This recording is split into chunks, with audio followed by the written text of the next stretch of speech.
Hello there everyone, I'm playing about on my little carpet square again. I actually got some transformers out for skip.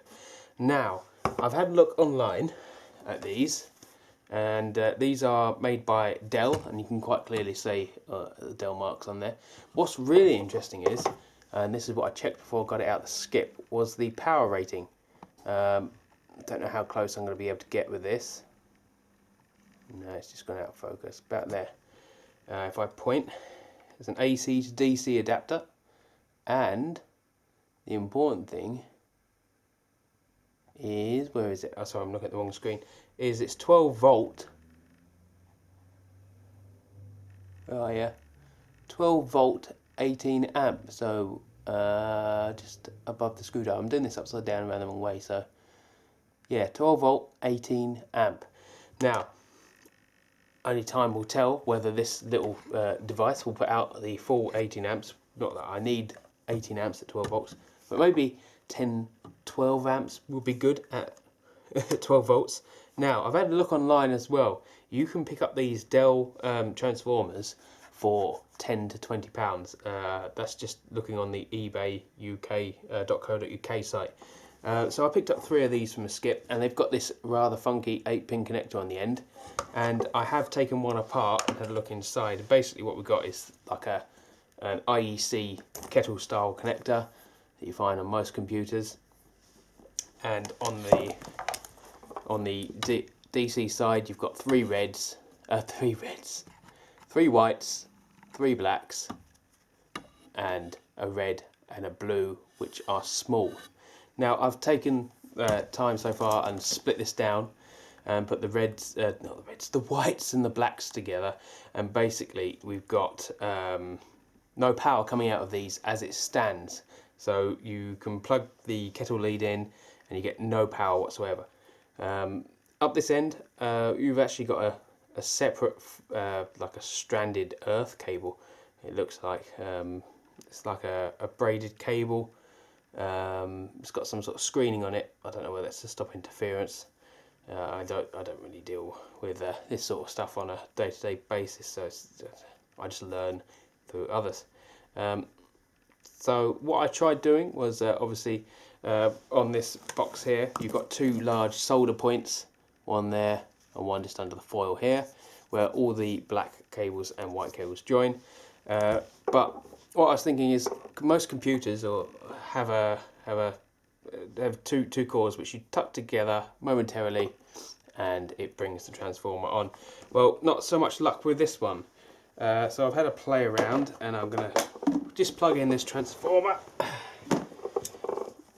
Of course being very careful because we've got bare live connections out here at the moment. So I'm going to plug this in and we'll get a very dim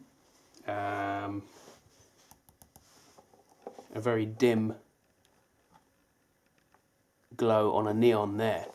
Now I can't do this with a camera on the tripod. I've got to take it off the tripod to actually get a good shot of this. So I'm going to bring this down here, put some pair of pliers on it to hold it square, and bring the camera down off of the tripod now. Right, so I've now got mains attached, so we don't want to be touching anything on this side. My DC leads are in there to the rotary meter, and I've got 3 bare cables exposed here. I've already done this off camera and tested the voltages. If I touch the red and the blue together, we get nothing. Neon stays orange. If I touch the red to the bare, same again, nothing and nothing. If I touch the blue to the supposed what I thought was earth, colour changes. I need to swap hands. If I touch the blue to the bare, the neon changes colour and we get our 12 volts across our white and black cores. So it might be possible to use one of these Dell transformers as a power supply to get quite a high current at 12 volt DC to power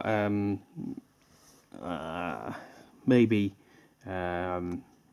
like your IMAX style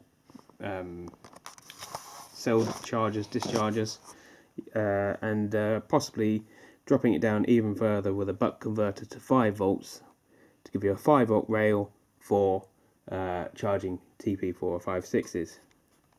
Now, as it stands, my little TP4056 setup has two buck converters dropping 12 volts down to 5, allowing the TP4056s to function properly. One of these should do 16 cells quite comfortably, I would have thought. So in the near future I might be utilising a mains version of this rather than the 12 volt from my dying lead acid batteries.